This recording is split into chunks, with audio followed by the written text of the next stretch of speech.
신명기 4장 32절에서 39절이고요. 33절 말씀, 하나님의 음성을 들은 백성입니다. 하나님의 음성을 들은 백성. 신명기 4장 33절. 어떤 백성이 굴 가운데서 말씀하신 하나님의 음성을 너처럼 듣고 산 적이 있느냐? 신명기 4장 33절입니다. 예. 어떤 백성이 불 가운데서 말씀하시는 하나님의 음성, 불 가운데서 말씀하신 하나님의 음성 했죠. 그래서 36절에도 거의 비슷한 말씀이 나오죠. 예.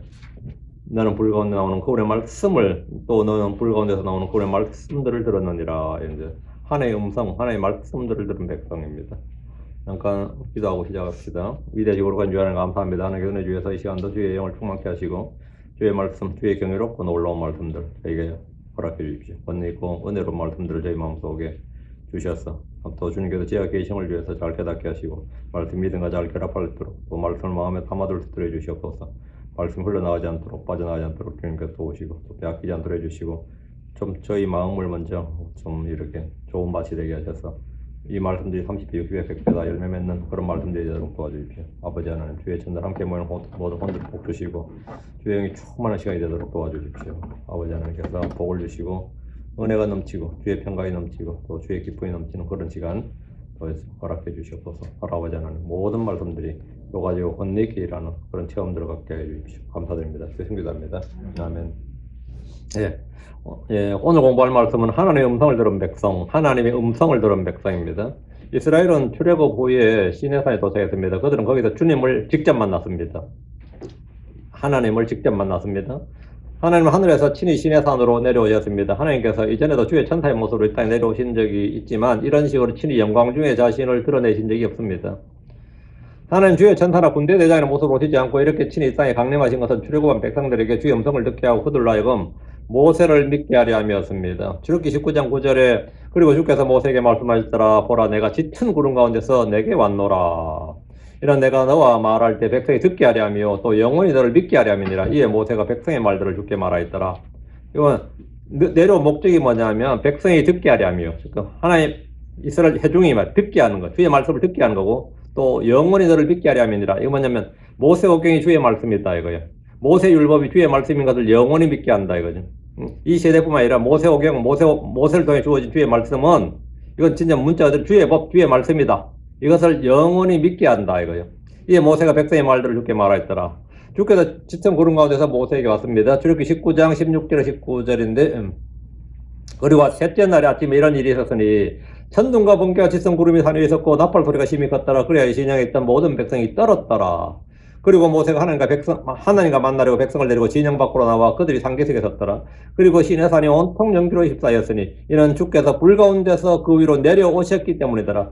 불 가운데서 내려오셨다 이제 강림하셨다. 지상 강림이 이게 그곳에 연기가 용광로 연기같이 위로 올라가고 온 산이 크게 흔들렸더라. 그리고 나팔 소리가 오랫동안 울리며 점점 더 커질 때 모세가 말하였고 하나님께서 음성으로 그에게 응답하였더라.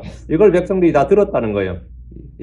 자기들의 귀로 뭐 영적 음성 그게 아니고 영적 음성 그런 게 아니라 직접 물리적으로 음성을 들었다고 직접 큰 나팔 소리가 떠오르서 이렇게 음성을 들었고 그들은 막 떨렸어요. 완전히 진짜 공포에 질렸어요. 하나님께서 시내산에 내려와 출애굽한 이스라엘 회중을 만나는 장면입니다. 시내산이 온통 연기로 휩싸였고 주께서는 불 가운데로 그 위로 내려오셨습니다.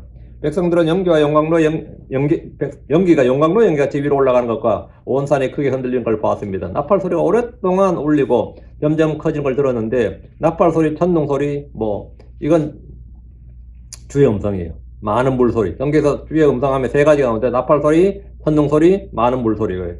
이게 점점 커지는 걸 들었다고. 전장에 있던 사람들은 살과 뼈가 떨릴 정도의 두려움과 공포를 느꼈습니다. 모세는 하나님과 만나려고 백성을 데리고 밖으로 나와서 상기석에 섰습니다. 이제 주님과 대면을 하는 겁니다.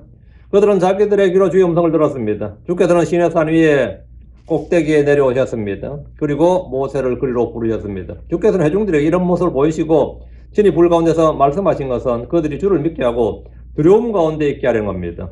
좀 주를 두려워할 줄 알게 해야 된다. 주를 두려워할 줄 알게 된다. 사람이 주를 두려워할 줄 모르면 주를 잊어버리고 주의 법을 무시하고 불순종하게 됩니다. 주를 두려워하는 것, 주의 말씀에 떨며 악을 미워하게 됩니다. 주의 이 모습을 보여서 주님 이 회중들로 하여금 주를 두려워하는 것. 주를 두려워하면 주의 말씀에 주를 두려워하고 주의 말씀에 떨면 악을 미워하게 됩니다. 주를 두려워한 것은 지식과 지혜의 시작이고 명철입니다. 주를 두려워한 것은 날수를 길게 합니다. 즉 생명과 장수를 보장하는 겁니다. 주를 두려워한 자들은 주의 천사가 진을 치고 그들을 건지십니다. 주께서는 자신을 두려워한 자들의 소원을 들어주시고 그들의 부르짖음을 들으십니다. 성경은 주를 두려워하는 자들에게는 부족함이 없다고 말씀합니다. 주를 두려워하면 강한 확신이 있고 생명샘입니다. 사람은 주를 두려워함으로써 악에서 떠나게 됩니다. 하나님께서 시내 산에 신이 내려오셔서 그들에게 주의 두려움을 알게 해주신 것은 이런 이유 때문입니다. 하나님은 민족들의 신들인 우상들이 아닙니다. 자, 본문 보겠습니다. 32절. 이제 내가 있기 전에 옛날의 날들 곧 하나님께서 사람을 땅에 창조하신 그날부터 지금까지의 일과 하늘 이 끝에서 저 끝까지 물어보라. 이처럼 큰 일이 있었느냐 하고 이런 일이 들린 적이 있었느냐. 하나님 모세를 통해 하늘과 땅의 창조, 세상의 기원, 사람의 기원, 민족의 기원, 이스라엘의 기원 등 이전에 있었던 역사를 모두 말씀해 주었습니다. 천지 창조에서부터 사람의 타락과 노아 형성 등은 역사가들이 밝혀낸 사실들이 아닙니다. 역사가들이 알아낸 게 아니에요. 주께서 모세를 통해서 기록해 주신 겁니다. 물론 전성으로 아담과 셋이나 노아, 셈 등을 통해서 이런 역사가 구전되었겠지만 이전에 이스라엘이 있기 전에 옛날의 일들은 사람이 알 수 있는 영역이 아닙니다. 사람이 알 수 없는 영역이. 아무리 고고하게 발전하고 지질학이나 천문학을 연구해도 하늘과 땅의 기원이나 우주의 기원은 사람들이 알아낼 수 있는 영역이 아닙니다. 어느 민족도 이런 역사적 지식이 없었습니다. 그러나 이스라엘은 모세를 통해 기록된 성경을 가지고 세상의 어떤 민족이나 어떤 사람들도 정확히 알지 못했던 이전의 일들, 그 옛날의 일들을 모두 알게 되었습니다. 저도 마찬가지입니다. 여러분도 마찬가지예요. 이런 역사적 사실의 진리의 지식을 학교에서 배운 게 아닙니다. 어떤 책으로 배운 게 아니에요. 성경을 통해 배웠지. 성경을 통해서 교회에서 배운 겁니다. 지금 32절에 하나님께서 사람을 땅 위에 창조하신 그날부터, 천지 창조 때부터 하나님께서 사람을 땅 위에 창조하신 그날부터 지금까지의 일, 이랬죠. 그 창조 6때부터 말이요. 지금까지의 일은 이스라엘이 창세기를 통해서 알 수 있는 겁니다. 누구도 알 수 없는 일이었어요. 누가 이걸 가르쳐 줍니까? 창세기를 통해서만 알 수 있습니다. 창세기는 언제 기록된 거죠? 모세를 통해서 BC 1500년 그때 기록된 겁니다.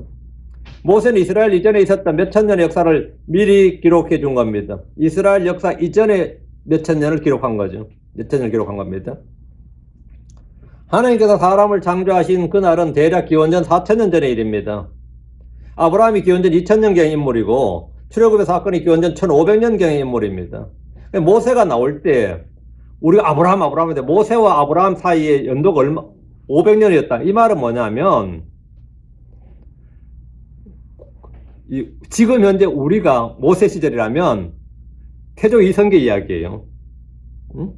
태조 이성계 이야기가 500년이라고. 무슨 말인지 알겠죠? 응? 지금은 이제 2000 몇 년이니까 지금 500년 전하면 1500년 하면 임진왜란 때 이야기했네. 응? 지금은 예, 우리 지금 현재 역사로 하죠. 그러면 이 조선 말기 사람이 고종 때 사람이 우리 조상 아브라함 이 말하면 우리 조상 이성계 이 말이랑 똑같은 거예요. 그 정도 거리예요. 그 시간적 간격이. 우리야 그냥 맨날 성경 보니까 아브라함하고 그냥 모세하면 그냥 바로 붙어 있는 인물이 같이 보이지만, 시간이 많이 흘렀다 이 말입니다. 근데 이게 구전으로 흘러와도 구전이란 것이 언제대로 흘러왔겠지만 창세기 역사를 알 수는 없는 거죠. 그 말은 뭐냐면 알려줘야죠. 누군가가 알려줘야죠. 알려줘야 되는데 그걸 어떻게 알려줬냐면 하나님께서 모세를 통해 알려줬다 이거죠. 모세를 통해 기록으로 알려줬다 이거죠. 기록으로. 그 아브라함이 기원전 약 2000년경의 인물이고 출애굽의 사건이 기원전 1500년경의 일이에요. 그리고 다음에 다윗이 약 기원전 1000년경 사람이고 우리가 모두 500 이렇게 잘라서 보는 거죠. 아브라함, 다음에 모세, 다음 다윗 이런 식으로 잘라서 보는 거고. 하나님은 모세를 통해서 옛날의 일들, 곧 하나님께서 사람을 땅 위에 창조하신 그날부터 지금까지 일을 알려주신 겁니다. 하늘 이 끝에서 저 끝까지 물어보라 하죠. 하나님 모세를 불러서 이것들을 물어보라고 하셨습니다. 이에 대해서 답을 주신 것이 기록이 창세기입니다. 하나님은 사람들의 이성으로 도저히 알 수 없는 이전 역사와 다가올 역사를 모두 책에 기록해 주셨습니다. 하나님의 이런 역사와 예언을 통해서 우리에게 확신과 믿음을 줍니다. 성경은 사람들의 상상이나 추록이나 이성으로 기록된 작품이 아니라 하나님의 영감으로 주신 역사적 사실의 기록이고 앞으로 있을 일들에 대해서 미리 기록된 역사입니다. 지금 다시 32절 이처럼 큰 일이 있었느냐? 혹시 이런 일이 들린 적이 있었느냐? 없었다 이 말이죠. 하나님 행하신 일들은 사람들이 믿지 못할 정도로 큰 일들입니다. 그래서 창세기를 믿으면 모든 걸 다 믿을 수 있다 이 말이 있어요. 창세기를 믿으면 다 믿을 수 있는 거죠. 창조신앙은 모든 신앙의 기본입니다. 이처럼 큰 일이 있었느냐 혹은 이런 일이 들린 적이 있었느냐, 주께서 모든 걸 말씀해 주시기 전까지 아무도 이 일을 들은 적이 없습니다. 첫사람 아담조차도 우리가 알고 있는 이런 창조의 사역에 대해서 다 알지 못했을 겁니다. 노아의 홍수를 겪는 노아도 하나님의 창조 사역들을 속속들이 다 알지는 못했을 겁니다. 이런 일은 들린 적이 없습니다. 성경이란 특별 계시가 기록으로 주어짐으로써 우리는 하나님께서 첫째 날에 하신 일부터 다 알 수 있게 된 겁니다. 이스라엘이 이 세상에서 가장 먼저 이런 지식을 가진 민족이 되었습니다. 33절, 불안 가운데서 말씀하시는 하나님의 음성을 내가 들은 대로 듣고도 산 백성이 있었느냐. 이스라엘은 직접 주의 오심을 보았고 주 하나님을 같은 지리적 공간에서 마주 대하고 그분의 현현을 불 가운데서 말씀하시는 그분의 음성을 들었습니다. 주의 음성을 불 가운데서 산 아래 백성들이 화살처럼 쏟아졌습니다. 주의 말씀이 막 빛처럼 화살처럼 백성들의 마음에 쏟아졌어요. 주의 음성은 큰 나팔 소리 같았고 천둥 같아서 그들은 두려움에 떨었습니다. 이걸 한번 들으면 잊혀질 수 있는 게 아닙니다. 이런 경험은 잊혀질 수 있는 경험이 아니에요. 이런 식으로 주의 음성을 들은 백성은 없었습니다. 아브라함의 이삭이나 야곱도 주의 음성을 들었지만 이런 식으로 주님이 말씀하신 걸 듣지 못했습니다. 주님은 크고 두려운 음성으로 그들에게 말했습니다. 주의 음성은 듣는 사람들을 능히 죽일 수 있는 그런 음성이었습니다. 그래서 성경은 주의 음성을 이렇게 듣고도 300세이 있었느냐, 이걸 듣고는 살 수가 없다는 거죠. 주님을 직접 보고도 살 수 없고 주님의 이런 음성을 듣고도 살 수가 없다 이거예요. 근데 이스라엘 외에는 아무도 없었다 이 말입니다. 민족들의 신들은 우상일 뿐 말을 하지 못합니다. 불상 앞에서 천배를 드려도 부처의 말을 들었다는 사람 아무도 없습니다. 그들이 절하는 불상은 그냥 돌덩어리에 불과하기 때문에 들을 수도 말할 수도 움직일 수도 없습니다. 34절, 혹은 주 너희 하나님께서 너희를 위하여 너희 눈앞에서 이집트에서 행하신 모든 일과 같이 하나님께서 가셔서 자기를 위하여 시험들과 표적들과 이적들과 전쟁과 강한 손과 펼친 팔과 큰 두려움들로 한 민족을 다른 민족의 한가운데서 취하여 내신 적이 있느냐? 없다는 말이죠. 하나님 모세를 통해 이스라엘 민족이 받은 특권을 말해주고 있습니다. 주 하나님께서 이스라엘을 위하여 그들의 눈앞에서 이집트에서 행하신 모든 일과 같은 일들을 해준 그런 민족이 있느냐? 전혀 없습니다. 하나님께서 친히 가셔서 시험들과 표적들과 이적들과 전쟁과 강한 손과 펼친 팔과 큰 두려움들로 한 민족을 다른 민족의 한가운데서 취하여 내신 적이 있습니까? 지상에 그런 민족은 이스라엘 하나밖에 없습니다. 호렙산에 온 이스라엘은 하나님께서 그들을 위해 무엇을 행하셨는지를 알아야 됩니다. 이스라엘은 지상의 어떤 민족과 전혀 다른 민족적 기원을 가지고 있습니다. 이스라엘 하나님께서 한 사람 아브라함을 부르시고 택하셔서 이삭과 야곱을 통해서 지상에 없던 새로운 민족 하나를 만드셨습니다. 새로운 민족 하나를 낳으셨다 그러고 만드셨다. 근데 이집트 한가운데서 민족이 하나 형성되었습니다. 35절, 내게 그 일이 보여졌으니 이는 그분께서 하나님이시요 그분 외에 다른 신이 없음을 내가 알게 하려 하심이라. 이집트에서 주님이 행하신 시험들과 표적들과 이적들과 전쟁과 강한 손과 펼친 팔과 큰 두려움들은 이스라엘이 모두 직접 자기들의 눈으로 본 것들입니다. 특히 홍해 바다를 건넌 이런 이스라엘 역사의 출범에서 가장 큰 사건이었습니다. 내게 그 일이 보여졌으니, 하나님 이스라엘이 모두 볼 수 있도록 이런 일을 행하셨는데 여기는 이유와 목적이 있습니다. 35절, 이는 주 그분께서 하나님이시요 그분 외에 다른 신이 없음을 내가 알게 하려 하심이니라. 주님이 왜 크고 놀라운 일을 그렇게 많이 행하셨느냐 이거예요. 이는 주 그분께서 하나님이시고 그분 외에 다른 신이 없음을 내가 알게 하려 하심이니라. 이게 목적이었어요. 이게 교육의 목적이었다고. 주님을 이스라엘이 보고 들은 것들을 통해서 주 그분께서 하나님이시고 그분 외에 다른 신이 없음을 알게 하려 하셨습니다. 그들은 이집트에서 수많은 신들을 봤습니다. 이집트는 수천 종의 신들이 있어요. 가나안 땅에도 수천 종류의 신들을 보게 됩니다. 당시 세상에는 범신론과 다신론이 대세였기 때문에 유일신관을 가진 민족은 이스라엘 외에 없었습니다. 이스라엘은 이 땅에서 처음으로 유일신을 믿는, 유일하신 하나님을 믿는 민족, 하나님 외에 다른 신, 다른 종교는 없다, 이걸 가진 민족이었습니다. 딱 처음으로, 역사상 처음으로 유일신, 하나님 외에 다른 신 없다는 것을 유일하게 믿는 그런 민족이 된 겁니다. 근데 어느 나라 사람이나 가장 싫어하는 것 중에 하나가, 어느 나라 사람이나 우리도 마찬가지고요, 내가 믿는 종교를 공격하는 놈을 좋아하는 사람 아무도 없어요. 내가 믿는 종교를 폄하하고 내가 믿는 종교가 헛것이다 그러면 그거 좋아할 사람이 있어요, 없어요? 아무도 없습니다. 캐톨릭한테 마리아가 아무것도 아니야 그러면 좋아하겠어요? 불교도들한테 부처 아무것도 아니다, 우상이다, 그거 아무것도 아니다 그러면 좋아하겠냐고. 그건 아무리 잡신을 믿어도 그런 말 듣고 좋아할 사람 아무도 없어요. 그런 말 듣고 좋아할 사람 아무도 없는데, 이스라엘이 부름받은 거 뭘 하라고 부름받았냐면, 내가 믿는 종교, 내가 믿는 신임이 참 하나님이고 참 신이고 나머지 다 가짜다. 다른 민족들의 신은 다 헛것이고 우상이고 가짜다. 이거 말하도록 부름받은 거예요.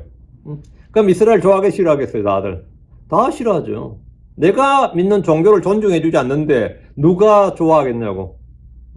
근데 이스라엘은 그 이야기, 그거 증언하라고 부름받은 그 여호와의 증인들입니다. 내가 믿는 종교 신이 거짓이라고 증언하면 반발하지 않는 사람이 거의 없습니다. 이스라엘은 모든 민족들에게 너희들이 믿는 신들, 그들의 신이 거짓이고 가짜고 우상이고 헛된 것임을 선포하고 우리가 믿는 우리의 주 하나님만이 참 하나님을 알고 믿고 증언하도록 선택받았습니다. 유대인들은 세상에서 미움받는 이유가 이겁니다. 크리스천들도 마찬가지입니다. 예수님만이 유일한 구원자고 그분 외에 다른 구원자가 없다는 것을 선포하고 주장하고 믿습니다. 뿐만 아니라 다른 종교의 창시자들이나 신들을 모두 거짓으로 단정합니다. 덕분에 세상에서 미움을 받고 박해를 받습니다. 저렇게 독단적이냐 배타적이냐 뭐 별의별 소리 다 듣는데 우리는 주 외에 다른 구원자, 다른 신이 없다는 것을 너무나 잘 알고 있습니다. 그나마 지금 크리스천들은 좀 나아요. 왜? 유일신교가 몇 개 더 있어. 무슬림도 유일신교고 캐톨릭도 유일신교야. 어쨌든 유일신교라고. 전에는 이게 이스라엘 딱 하나밖에 없었습니다. 구약 내내 이스라엘 하나밖에 없었어요. 36절. 그분께서 하늘로부터 내게 자신의 음성을 듣게 하셨으니 이는 그분께서 너를 가르치려 하심이라. 또 땅 위에서는 내게 자신의 큰 불을 보여주셨고 너는 그 불 가운데서 그분의 말씀들을 들었느니라. 하나님께서는 많은 표적들을 이미 보여주셨음에도 불구하고 이날 하늘로부터 그들 앞에 친히 내려오셨어 그분 자신의 음성을 듣게 하셨습니다. 하나님의 존재에 대해서 이보다 더 큰 증거나 체험은 없습니다. 그들은 직접 주 하나님의 임재를 보았고 그분의 음성을 들었습니다. 이는 그분께서 너를 가르치려 하심이니라. 뭘 가르치려고 한다고요? 하나님 불 가운데서 친히 말씀하시고 음성을 들려주신 것은 이스라엘의 회중을 가르치려 하심이었습니다. 그들에게 주 하나님의 존재와 권능과 두려움을 가르치시는 겁니다. 그분 외에 다른 신이 없다는 걸 가르치는 거예요. 또 땅 위에서는 내게 자신의 큰 불을 보여주셨고 너는 그 불 가운데서 그의 말씀들을 들었느니라. 모세는 떨기나무에서 나오는 그 떨기나무 불꽃 가운데 나오는 주의 음성을 들었는데 이스라엘은 온 산에서 그 불타는 산에서 나오는 주의 음성을 들었으니까 회중들이 모세보다 훨씬 더 큰 체험한 거예요. 지금 모세 같이 하겠지만 모세가 부름받을 때는 떨기나무 가운데서 말씀하신 주의 음성을 들었다고. 지금 이스라엘 회중은 큰 불 가운데서 말씀하신 주의 음성을 들으니까 모세가 부름받을 때 소명받을 때 하는 그 음성보다 훨씬 더 큰 음성을 지금 훨씬 더 큰 체험을 하고 있는 거죠. 주님은 땅 위에서 주님 자신의 큰 불을 보여주셨습니다. 그들은 시내 산 위에서 타오르는 불을 본 겁니다. 타오르는 불을 봤어요. 거기서 주의 음성이 막 나오는 거예요. 그러니까 모세가 떨기나무 가운데서 나오는 주의 음성을 들은 것보다 회중들은 전에 모세가 경험했던 것보다 훨씬 더 큰 체험을 지금 하고 있는 겁니다. 이 불은 주의 불이었습니다. 짙은 어둠과 구름과 동반된 큰 불 가운데 주님이 계셨습니다. 너는 그 불 가운데서 그분의 말씀들을 들었느니라. 주님은 그곳에서 회중들을 향해 말씀하셨습니다. 주의 율법의 말씀들이 불 가운데서 선포되었고 회중들은 주의 음성으로 주의 말씀을 직접 들었습니다. 천사들 통해 들은 것도 아니고 예언자를 통해 들은 것도 아니고 직접 주의 음성을 들었다고요. 37절. 또 그분께서 내 조상들을 사랑하셨으므로 그분께서 그들의 뒤를 이을 그들의 씨를 택하셨고 그분의 큰 권능으로 그분의 눈앞에서 너를 이집트에서 데리고 나오셨느니라. 역사를 말하고 있는 거죠. 주님은 이스라엘을 택하시고 그들을 데리고 나온 이유를 말씀해 주셨습니다. 그분께서 내 조상들을 사랑하셨으므로 이거예요. 이스라엘이 택함 받은 이유 중 하나가 그들의 조상들 때문입니다. 여기서 말한 조상들은 아브라함, 이삭, 야곱 그리고 요셉이나 유다를 포함한 야곱의 12아들들을 말합니다. 하나님은 이들과 언약을 맺으셨고 이들은 약속의 상속자들이었습니다. 하나님 맹세로 약속하신 말씀들에 따라 그들을 가나안 땅으로 다시 데려오셨습니다. 이스라엘이 아브라함, 이삭, 야곱의 자손들이 아니었다면 그들은 주님의 부르심이나 택하심을 받을 근거나 이유가 전혀 없습니다. 조상의 믿음이나 의가 자식들에게 대물림되지 않는다고 하지만 약속의 말씀은 그대로 상속됩니다. 그래서 이들은 약속의 상속자들이 된 거죠. 또한 불법으로 인해 징계나 심판을 받을 때도 그 결과는 그대로 상속됩니다. 사람의 수많은 일들이 나의 선택이나 의지나 한 일이 아니라 출생과 더불어 이미 결정된 것들이 많이 있습니다. 이스라엘은 언약은 뭐냐? 이스라엘의 언약은 바로 그들의 조상들과의 맺은 것이죠. 그분께서 그들의 뒤를 이을 그들의 씨를 택하셨고 하나님께서 아브라함과 이삭과 야곱에게 그들의 씨에 대해서 약속을 주신 것이 있는데 그래서 주님은 그들의 씨를 택하셨습니다. 그것은 얼떨결에 하나님의 부르심과 선택을 받은 것이 아니라 언약이란 대대로 몇백 년간 내려온 언약이란 유구한 역사를 바탕으로 택함을 받은 겁니다. 유구한 역사를 택함을 받은 거예요. 간혹 사람들 중에 왜 하나님이 이스라엘을 택하셨는가? 이것은 차별이 아닌가? 이런 질문합니다. 하나님이 이스라엘을 택하신 것은 그들의 조상과 맺은 언약에 따른 겁니다. 그들이 다른 민족보다 크거나 강해서가 아니고 똑똑해서가 아니고 수가 많아서도 아닙니다.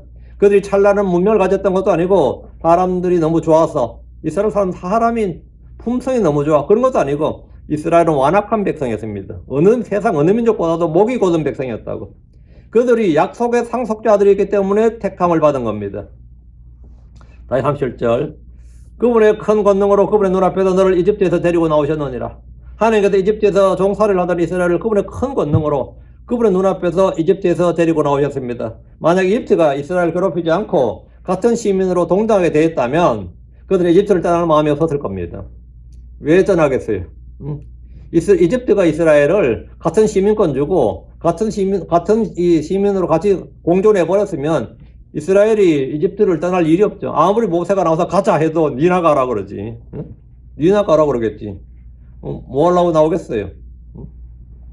이집트는 당대 최고의 문명국가였고 나일강에서 나오는 풍부한 수자원과 농산물로 살기 좋은 땅이었습니다.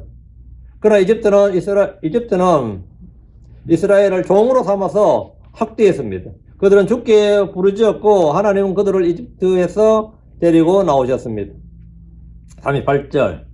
너는 너보다 크고 강한 민족들을 내 앞에서 쫓아내시고 너를 데리고 들어와 그들의 땅을 내게 상속으로 주려 하심이 이날과 같으니라. 여기 보면 너보다 크고 강한 민족들 내 앞에서 쫓아내시고 했죠. 이건 지금 이제 하실 일인데 크고 강한 민족들은 헷 족속, 기르가스 족속, 아모리 족속, 가나안 족속, 브리스 족속, 히비 족속, 여부스 족속입니다. 출애굽 1세대 이스라엘은 이들이 크고 강한 민족들이고 그 속에 거인들까지 있는 걸 알고 전쟁을 포기하고 이집트로 돌아가자고 했습니다. 하나님께서 그들 앞에 나가서 싸우신다는 사실을 믿지 않았고 그 가나안 땅에 들어가면 그들은 멸망할 것이고 그들의 와이프 다 뺏기고 자식들도 다 종살이 할 것이다. 그렇게 살 바엔 차라리 이집트로 돌아가자 이랬어요. 그래서 가나안 정복 전쟁은 38년이나 뒤로 밀리게 되었습니다. 그래가지고 기내산까지 있었던 출애굽 부대가 총 40년이 되는 거죠. 주 하나님을 믿지 않았던 그들은 모두 광야에서 소멸되었고 2세대가 가나안 땅으로 들어갔습니다. 하나님은 그들을 쫓아내시고 이스라엘을 그곳으로 데리고 들어가 그들의 땅을 상속으로 주었습니다. 너를 데리고 들어와 그들의 땅을 내게 상속으로 주려 하심이 이날과 같으니라. 모세는 출애굽의 전 과정과 역사를 지금 설명하고 있습니다. 하나님께서 그들에게 주신 상속 유산이 가나안 땅입니다.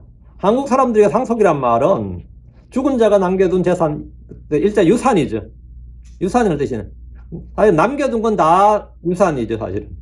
꼭 죽고 살고 상관없이. 근데 한국 사람에게는 이 죽음이라는 게 좀 전제가 돼요. 내가 번 것이 아니라 물려받는 것, 값없이 주어진 것이 상속입니다. 성경에서 말하는 상속은 하나님으로부터 받는 모든 것입니다. 가나안 땅은 이스라엘이 주신 하나님의 상속입니다. 우리가 받게 될 영광스러운 몸도 상속입니다. 하늘의 맨션도 상속이고 왕관도 상속입니다. 우리는 단순한 재산을 상속받는 자들이 아닙니다. 하나님은 죽지 않으시기 때문에 죽은 자가 남겨준 것을 받는 그런 유산도 아닙니다. 하나님이 불멸인데 죽지 않으신 놈인데 하나님 죽어야 우리가 상속을 받지. 그런 건 아니죠. 상속이란 것은 죽어야 받는 게 아니라 물려주는 걸 받는 거예요. 물려주는 걸 받는 거. 예. 하나님은 죽지 않으시기 때문에 죽은 자가 남겨둔 어떤 재산, 죽은 자가 남겨준 걸 받는 그런 유산이 아니다고. 성경이 말한 상속이란 하나님과의 언약 관계와 구원의 은혜를 받는 사람들을 말합니다. 그럼 다 상속자가 되는 겁니다. 예수를 통해서 하나님과 독특한 관계, 그 특별한 관계를 맺고 그분께서 약속하신 모든 복과 영원한 유업을 받을 권리를 지닌 사람들, 그걸 가리켜서 상속자, 하나님의 상속자 이렇게 말합니다. 그런 사람들이 이제 부르는 영광스러운 호칭이 있냐면 상속자예요. 우리는 약속의 상속자들입니다. 우리는 구원의 상속자입니다. 우리는 하나님의 상속자고 그리스도와 함께한 공동 상속자입니다. 우리는 왕국의 상속자입니다. 우리는 생명의 상속자예요. 성경에서는 믿음과 더불어 믿음의 행위가 요구되는데 출애굽 1세대는 하나님과 그분의 말씀을 믿지 않았고 가나안 땅으로 들어가라 그 땅을 차지하라는 주의 말씀에 불순종했습니다. 우리는 죄인일 때 은혜로 구원받은 자들입니다. 구원받은 후에는 자녀로서 구원의 상속자들입니다. 주님께서 그 땅을 상속으로 주려 하신다는 것은 그 땅을 소유할 수 있도록 주려 하신다 이 말씀입니다. 그 땅을 상속으로 준다. 그 땅을 그냥 너에게 준다 이 말이에요. 그 땅을 소유할 수 있도록 주려 하신다 이 말씀입니다. 39절입니다. 그런 적이 나를 알고 그것을 내 마음속으로 깊이 생각할지니라. 주 그분께서 위로 하늘에서와 아래로 땅 위에 계신 하나님이시니 다른 이가 아무도 없느니라. 너희들이 알고 생각해야 되는 게 뭐냐 이거. 하나님께서 하늘과 땅에 주시다 이거. 다른 이는 없다 이거. 그 유일신 신앙 하나를 잘 가지라는 겁니다. 하나님 외에 다른 신 없다 이겁니다. 하나님만이 신이다. 가나안 땅으로 들어갈 사람들에게 주는 하나님의 말씀입니다. 그런 적이 나를 알고 그것을 마음속으로 깊이 생각할지니라. 마음속에서 주 하나님과 그분이 행하신 일을 깊이 생각하는 것은 성도가 말씀 안에 가고 믿음 안에 가는 방법입니다. 그들이 늘 생각해야 될 한 가지는 주 그분께서 하늘에서와 아래로 땅 위에 하나님이시란 것과 다른 이가 아무도 없다는 겁니다. 하나님 한 분에 다른 이가 없다는 것은 이스라엘이 가나안 땅에서 항상 기억하고 깊이 생각해야 될 가장 중요한 사실입니다. 가장 중요한 진리예요. 세상 모든 민족들이 다양한 신들을 믿지만 하나님 한 분에 다른 신이 없다는 사실을 알고 믿어야 됩니다. 40절. 그러므로 이날 내가 내게 명령하는 그분의 규례들과 명령들을 지킬지니라. 그리하여야 너와 내 뒤를 이을 내 자손들이 잘되고 또 주 내 하나님께서 영원토록 내게 주시는 그 땅에서 내가 내 날들을 길게 하려 함이니라. 주 하나님 외에 다른 신이 없다는 걸 알고 깊이 생각하는 사람들은 주께서 명령하시는 그분의 규례들과 명령들을 지켜야 됩니다. 모세의 율법은 주님 명령하신 그분의 규례들과 명령들입니다. 명령을 알고 믿는 것으로, 명령은 알고 믿는 것으로 충분하지 않습니다. 명령은 순종의 영역이고 지키고 행해야 되는 겁니다. 주의 복을 지킬 때 주어지는 복은 현실적입니다. 그리하여 너와 내 뒤를 이을 내 자손들이 잘되고, 현실적인 거죠. 뭐 영적, 정신적, 도덕적 영역이 아니라 이게 현실적인 거라고요. 주의 법을 지키는 것이 최고의 자녀의 교육이고 자녀에게 줄 수 있는 가장 큰 복이고 유산입니다. 자식들 입장에서 최고의 부모는 돈 많은 부모가 아니라 주의 법을 잘 지키는 부모를 두는 겁니다. 우리 아빠 엄마가 최고다 한 것은 돈 잘 벌어서 최고가 아니고요. 주의 법을, 주를 두려워하고 주의 법을 잘 지켜. 그럼 그 부모를 둔 자식이 제일 좋은 부모를 둔 거예요. 내가 잘 되고 못 되는 것이 부모의 신앙생활과 연관되어 있기 때문입니다. 이런 예는 수도 없이 많습니다. 또 주 내 하나님께서 영원토록 내게 주시는 그 땅에서 내가 내 날들을 길게 하려 함이니라 하는데, 주의 명령들을 지킬 때 그들은 주 안에 주신 그 땅에서 장수하며 살 수 있습니다. 생명연장이란 운동과 음식이나 약으로 되는 것이 아니라 주의 규례들과 명령들을 지킬 때 결과적으로 주어지는 겁니다. 복이다 말이죠. 41절. 그때 모세가 요르단 이편 곧 해돋는 쪽을 향하여 해돋이를 구별하였더라. 41절부터는 이 소위 말하는 도피성이죠. 요르단 동편에 도피성이 3개 있고요. 요르단 서쪽에 3개가 있어요. 41절부터 44절은 요르단 동편 지파들의 땅에 지정된 도피도시들인데, 도피도시들 하면 이제 시리 오브 레피지 그러죠. 이 모두 6개로 요르단 동편의 3쪽, 서쪽에 3입니다. 요르단 동편 도시에 동편에 이 도피도시로 지정된 곳은 갓 지파의 도시인 길앗 라못과 루벤 지파의 도시인 베셀, 므낫세 지파의 도시인 골란입니다. 요르단 서편에는 납달리 지파의 게셋, 에브라임 지파의 세겜, 유다 지파의 헤브론의 도피처가 마련되었습니다. 전부 다 대도시들이에요. 큰 도시들이에요. 이 6개의 도피성 외에 이스라엘 전역에 흩어져 있던 레위 지파의 레위 지파에게 흩어져 있는 레위 지파에게 준 땅이 도시가 48개거든요. 그 48개의 성읍이 모두 도피처 역할을 하도록 지정되었습니다. 도피성은 단순히 법적인 제도를 넘어서 하나님의 구원과 은혜에 대한 깊은 영적인 의미를 담고 있습니다. 도피성 제도는 하나님의 공의, 피 흘린 죄에 대해서 대가를 요구하는 게 공의죠. 그 다음에 긍휼, 죄에 대해서 피할 길을 열어주시고 살려주시는 건 긍휼이죠. 그 하나님의 공의와 긍휼을 동시에 보여주는 게 뭐냐면 도피성입니다. 죄는 반드시 심판받지만 의도치 않는 죄에 대해서 자비를 베푸시는 하나님의 성품을 드러냅니다. 도피성에 피한 사람은 대제사장이 죽기 전까지 그곳에 머물러야 했습니다. 대제사장의 죽음은 살인자의 죄값을 치르는 상징적인 의미를 가졌는데, 이는 궁극적으로 대제사장이신 예수 그리스도께서 십자가에서 죽으심으로 우리의 죄를 대신 갚으신 걸 보여줍니다. 대제사장이 죽은 후에 피난처에서 벗어나 자유롭게 자기 고향으로 돌아갈 수 있었던 것처럼 우리는 그리스도의 죽음을 통해서 피와 죽음, 그야말로 정죄와 저주에서 벗어나 자유롭게 됩니다. 도피성은 궁극적으로 우리의 영원하신 도피처, 우리의 피난처가 되시는 예수 그리스도를 보여주는 겁니다. 의도치 않는 살인이나 실수나 사고나 알지 못하여 행하여 살인을 한 자가 보복자로부터 피하여 도피성 안에 들어가면 구원받을 수 있습니다. 도피성에 머무는 동안 살인자는 안전과 보호를 받습니다. 마찬가지로 예수님만에 가는 자들은 죄와 세상의 위험으로부터 안전한 보호를 받으며 참된 안식을 누리게 됩니다. 도피성에 들어가는 데는 특별한 조건이나 자격이 필요치 않습니다. 오직 피 흘린 자가 도피성으로 달아나기만 하면 됩니다. 율법은 살인자는 반드시 죽이라고 명령하지만 율법의 저주를 피할 수 있는 도시가 있는데 그것이 도피성입니다. 죄인이 율법의 저주와 정죄 형벌을 피할 수 있는 곳, 그것이 율법에서 마련되어 있습니다. 예수로서는 모든 죄인들이 안식처요 피난처인데 율법이 정언한 겁니다. 예수 그리스도에 대한 건 율법이 정언한 겁니다. 42절 이것은 살인자가 그곳으로 도피하게 하려니니 그가 자기 이웃을 알지 못하는 가운데 죽였고 과거에 그를 미워하지 아니하였습니다. 이에 그가 이 도시들로 도피하여 살게 하려니라. 도피성을 마련하는 이유는 뭐냐? 살인자로 살게 하는 거예요. 그런데 얘 고의로 죽인 게 아니고 알지 못하는 가운데 죽였다. 과실치사라는 거죠. 과거에 그를 미워하지 않습니다. 고의가 아니라 주로 과실치사, 실수로 죽였어, 사고로 죽였다, 뭐 이런 겁니다. 하나님께서 도피성을 두신 이유가 살인자가 그것을 피해서 도피하게 하려면인데 뭐 고의로 죽여놓고 도피한다 이건 아니고요. 자기 이웃을 알지 못하는 가운데 죽였고 과거에 그를 미워하지 아니한 사람이 살인을 저질렀다면 이 고의로 죽인 게 아니단 말이죠. 실수나 사고로 알지 못하는 가운데 죽인 경우인데 고의로 사람을 죽인 경우는 도피성과 해당 사항이 없어요. 그거는 반드시 죽여야 됩니다. 그러나 고의가 아닌 경우는 도피처로 피해서 살 수 있습니다. 이에 그가 이 도시들로 도피하여 살게 하려 함이니라. 하나님은 생명을 귀하게 여기십니다. 죄인들을 멸하는 것이나 사악한 자를 죽이는 것, 그건 하나님 뜻이 아니라 그들이 돌이켜 사는 것이 주님이 기뻐하시는 뜻입니다. 하나님은 구원자십니다. 도피처는 율법 아래서 보여주는 하나님의 구원의 은혜입니다. 유대인들은 예수님을 알지 못하고 죽였습니다. 유대인들이 구원받을 수 있는 이유가 뭐냐? 아니면 빌라도나 헤롯이 구원받을 수 있는 이유가 뭐냐 그러면 예수님을 알지 못하고 죽였다고요. 이 지구상의 모든 사람은 다 예수님을 알지 못하고 예수님을 미워하고 죽이는 거예요. 솔직히 예수님 알고 예수님이 죽고 그래서 알고 죽이는 사람이 누가 있어요? 알지 못하니까 믿지 못하는 거, 알지 못하니까 욕하고 알지 못하니까 하는 거지. 그래서 에너지 고의적으로 난 예수를 알아. 그런데 죽여. 그거는 해당 사항 없어요. 그래서 한 번 빛을 받고 성령을 받고 뭐 쭉 나오죠. 그거는 회개할 수가, 그거는 안 되는 거예요. 그거는 안 되는 거고, 그건 해당 사항 없는 거고, 다 알지 못하고 죽인 거예요. 예. 유대인들은 예수를 알지 못하고 죽였다고. 뭐 이방인들은 뭐 부말할 필요도 없는 거고. 사도행전 3장 15절에 나와요. 그리고 생명의 통치자를 죽였도다. 이건 사건이고 일 터진 거죠. 사실이죠. 그리고 생명의 통치자를 죽였도다. 하나님께서 죽은 자들로부터 그분을 일으켰도다. 그 일에 우리가 증인들이니라. 그들은 생명의 통치자를 죽인 살인자들이면서 유대인들은 다 살인자들이에요.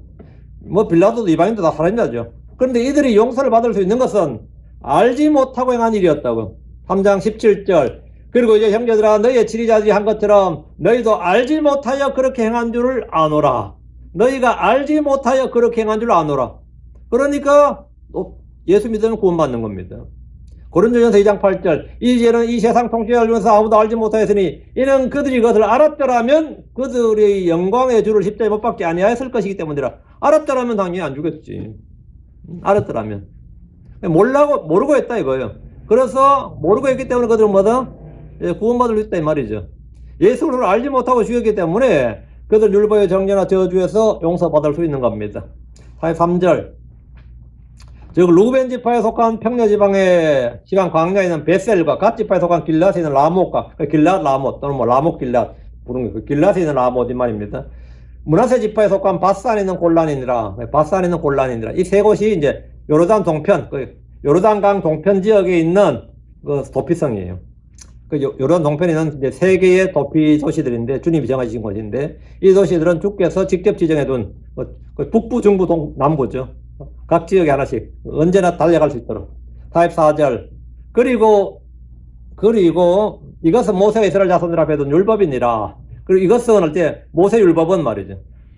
모세가 이스라엘 자손들 앞에 둔 율법이다. 모세가 말한 율법은 모세가 제정한 것이 아닙니다. 사람들이 만든 것이 아니고 주께서 친히 제정하여 그들 앞에 두신 것이고 도피성 제도도 마찬가지로 주님이 그들 앞에 둔 율법이다. 45절. 이것들이 이스라엘 자손들이 이집트에 나온 뒤에 모세가 그들에게 말한 증언들과 규례들과 판단들이니 모세 율법은 뭐냐? 이스라엘이 이집트에서 나온 뒤에 모세가 그들에게 말한 증언들, 규례들, 판단들이다. 이 판단은 사람들의 판단이 아니라 주의 판단이라고요. 모세 율법은 모세가 주께 받은 율법이고 출애굽 후에 모세가 그들에게 말한 증언들과 기록들과 판단들입니다. 46절 요르단 이쪽 벳볼 맞은편 골짜기에서 곧 모세 이스라엘 자손들이 이집트에서 나온 뒤에 쳐서 죽였던 헤스본에 가던 아모리 족속의 왕 시온의 땅에서 선포한 것이니라. 이거는 뭐냐면 시내산에서 선포한 게 아니고 지금 46절에 따르면 이거 뭐죠? 헤스본에서 선포했다. 시온의 땅에서 선포했다고요. 이 말은 뭐냐? 이게 신명기라고요. 두 번째 선포한 거라고요. 시내산에 선포한 게 첫 번째 선포한 거고 지금은 출애굽 2세대에게 이 말씀을 선포하죠. 두 번째 선포한 거. 두 번째 선포했다고 듀트로노미라고 해요. 듀트로노미는 우리가 노래할 볼 때 듀엣이라고 그러죠. 듀가 뭐냐면 듀오 그런 말도 하죠. 듀는 두 번째란 뜻이에요. 둘이란 뜻입니다. 듀트로노미는 제2의 계명, 신명기는 두 번째 계명이라고요. 출애굽 2세대에게 모세가 두 번째 율법을 선포한다고. 그래서 어디 선포했다고요? 헤스본에 가던 아모리 족속 왕 시온의 땅에서 선포한 것이니라. 이렇게 돼 있어요. 이것이 그래서 신명기라 부르는 겁니다. 그래서 이게 신명기가 된 겁니다. 예. 시내산에서 선포된 율법을 다시 한번 요르단 이쪽 벳볼 맞은편 골짜기에서 곧 헤스본에 가던 아모리 족속 왕 시온의 땅에서 선포한 것으로 이게 신명기입니다. 신명기는 두 번째 계명이라는 뜻으로 출애굽 1세대에게 선포된 명령을 두 번째로 다시 한번 2세대에게 그대로 선포했다 이 말입니다. 신명기의 말씀은 모세와 이스라엘이 아모리 족속의 왕 시온의 땅에서 선포한 주의 명령들입니다. 47절입니다. 그리하여 그들이 그의 땅과 또 바산 왕 옥의 땅을 소유하였으니 곧 요르단 이쪽 해돋는 쪽에 있던 아모리 족속의 두 왕의 땅이었으니. 자, 여기를 이제 모세가 정복했죠. 이 요르단 동편은 모세가 정복했어요. 이제 요르단강을 건널 때부터 이제 여호수아가 이제 대장이 되는 거고 요르단 동편 땅은 모세가 정복했어요. 그들은 아모리 족속의 두 왕을 멸했습니다. 요르단 동편의 아모리 족속의 두 왕을 멸했다고요. 시온과 바산 왕 옥입니다. 이스라엘은 그 땅을 정복하고 이스라엘 영토로 삼은 겁니다. 그래서 두 개 지파 반에게 준 거예요. 준 거죠. 제일 이쪽에는 므낫세 지파 절반에게 주고요. 므낫세 지파는 그 요르단강 동편 서쪽을 다 차지한 거죠. 반은 동편, 반은 서쪽 이렇게. 중간에 이제 우리가 말하는 길라드 할 때 갓 지파가 차지한 거고요. 이렇게 제일 남쪽은 그 야곱의 장남 이름이 뭐야? 야곱 장남 이 차지한 거고요. 그렇게 된 거죠. 그리고 그 두 개 지파 반이 이제 동편 땅을 차지했는데 그 이야기가 지금 거기 나오고 요 경계가 이제 48절에 나와요. 아르논 강둑 옆에 있는 아로엘에서부터 그 시온산에 이르기까지 여기 언더라인. 이 시온산이 예루살렘 시온산이 있고 저 북쪽에도 산의 이름이 같아요. 그래서 그 시온산에 이르기까지 그 산은 헤르몬인이라 하죠. 이걸 헬몬산이라고 그래요. 그래서 헤르몬인이라. 그 시온산 이름이 뭐라고? 헤르몬인이라. 그래서 위치 이제 헬몬이 나오죠. 그게 뭐냐면 그것이 곧 헤르몬인이라 이 말입니다. 어떤 놈이 헤르몬에 있는 산이 그게 아니고 인이 없어요. 위치 이제 헬몬산이라고요. 이 산은 헬몬산인데 제일 북쪽 경계는 헬몬산이고 제일 남쪽은 뭐라고? 아르논강이다 이 말이죠. 예. 아르논강은 모압과 암몬의 경계를 이루는 강입니다. 아로엘은 아르논강 북쪽 절벽 위로 지금의 요르단 중부입니다. 이스라엘은 아모리 족속을 정복한 후에 이 강을 기준으로 이스라엘의 요르단 동편 남쪽 경계선으로 삼았습니다. 예. 북쪽의 시온산은 갈릴리 북쪽, 요르단 동편의 북부 지역으로 현재 시리아, 레바논, 이스라엘 국경지대입니다. 이곳은 요르단 동편 영토의 북쪽 끝입니다. 시온산은 예루살렘의 시온과 같은 이름이어서 헬몬이라고 분명히 따로 밝혀둔 겁니다. 이 지역은 바산 왕 옥의 영토였지만 이스라엘 정복함으로써 이스라엘의 국토로 요르단 동편의 최북단 국경선이 되는 겁니다. 이거는 이제 므낫세 지파 절반이 차지한 곳이고요. 제일 남쪽에는 루벤 지파죠.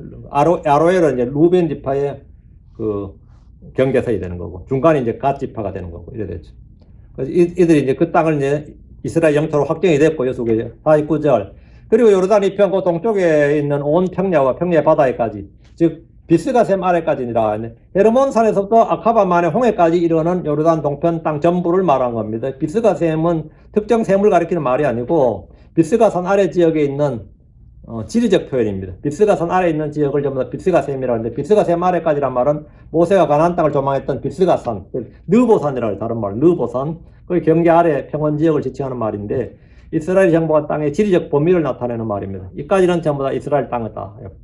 근데 이제 이스라엘 땅이죠. 이까지 이스라엘 땅이고 요르단 이제 서편은 뭐 문제될 게 없어요. 그건 정복해버리면 바로 그쪽 끝에 뭐죠? 대해, 지중해야. 물론 거기 필리핀을 정복을 못해가지고 이제 골치를 앓지만 필리핀이 작은 땅이에요. 필리핀을 정복을 못해서 유다 옆에 딱 붙어있어 유다와 단이 늘 고생을 했죠. 유다와 단 지파가. 필리핀 빼고는 바로 그냥 바다이기 때문에 대해라는 거 지중해이기 때문에 뭐 서쪽 경계는 볼 것도 없고요. 아래쪽은 이집트죠 당연히. 예. 위쪽은 유프라테스 강까지 가야 되는데 유프라테스 강까지 못 갑니다. 이스라엘이 못 가고 그거는 이제 다윗 시대 때 유프라테스 강까지 나가요. 다윗 시대 때 유프라테스 강까지 있는데 그때가 이제 최고 전성기였던 그 시절이죠. 이제 요까지 동쪽은 이제 경계가 정해졌고요. 동쪽은 이제 경계가 정해졌고 서쪽으로 진격을 안 했어요. 아직은 여기 지록의 신명기 4장에서는 그래서 동속까지 하고 다음 시간에 이제 5장인데 계속 이제 진짜 본격적으로 신명기가 시작됩니다. 신명기면 두 번째 계명이 말이야. 출애굽기하고 거의 출애굽기 나온 내용하고 거의 반복이 되는데 출애굽 1세대들은 다 배웠지만 그것은 다 죽어버렸잖아요. 출애굽 2세대에게 다시 율법을 가르쳐야 되는데 그것이 뭐냐? 그게 신명기라고요. 두 번째 가르치는 두 번째 명령. 같은 명령을 두 번 가르친 거죠. 다음 시간부터 또 이제 본격적으로 이 부분 하고 오늘은 끝까지 기도하겠습니다. 위대하고 전주하나님 감사합니다. 하나님께서 이 기록된 말씀을 저희 가운데 허락해 주시고 지혜와 계심을 주시옵소서. 이걸 깨닫는 영을 주시고 아버지 하나님께서 볼 수 있는 눈을 주시길 간구합니다. 저희 마음을 무엇보다도 참으로 늘 선하고 정직한 마음, 순수한 양심과 선한 양심을 가진 그런 마음으로 만들어 주셔서 주의 말씀을 받을 때 순전한 마음으로 받아서 참으로 저희가 있는 그대로 말씀을 받고 이 말씀을 통해서 저희가 힘을 얻게 해 주시옵소서. 말씀이 주는 이 권능과 효력, 또 말씀이 주는 이 놀라운 지혜와 계시 이런 것들을 저희가 하나도 잃어버리지 않고 놓치지 않도록 도와주십시오. 저희에게 또 듣는 귀를 주시고 학자의 귀를 허락해 주시옵소서. 저희에게 또 담대하게 말씀을 선포할 수 있는 혀를 주셔서 주님을 증언할 수 있도록 해주시옵소서. 주 하나님 외에 주 하나님 그분 외에 다른 신이 없고 또 주 예수 외에 다른 구원자가 없음을 저희가 이미 알고 믿습니다. 많은 사람들이 이런 진리에 대해서 반감을 가지고 공격을 하지만 아버지는 이것은 논쟁의 대상이 아니라 사실의 영역입니다. 이것은 역사적인 사실이고 또 주님께서 저희가 계시해 주시고 알려주신 말씀입니다. 아버지 하나님께서 저희가 이 일들을 늘 기억하고 주님을 늘 마음속에 기억하고 헛되이 믿지 않도록 해주시고 하나님의 말씀을 늘 기억할 수 있도록 해주십시오. 아버지 하나님께서 늘 지각을 열어주셔서 주님 말씀에서 나오는 그 빛을 저희 가운데 풍성히 부어주십시오. 감사드립니다. 주의 성기도합니다. 아멘.